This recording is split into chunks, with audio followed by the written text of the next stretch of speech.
Hello and welcome to Do It Yourself channel. Today I will show you where to find the option and how to prevent applications access to our conversations in Motorola H15 Neo phone. So where to look for this option and how to disable it. First we need to go to settings. Then in settings we are looking for notifications.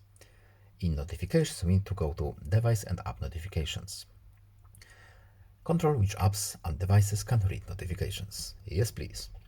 So let's go to, for example, Smart Connect, the application that is allowed to use to see our notifications.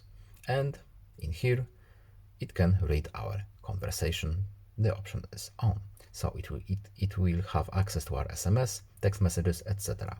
So to prevent this specific application from reading our texts, we need to uncheck this box, and that's all. I hope this video was helpful to you. Please leave a like and subscribe. Have a nice day and see you in the next video. Bye.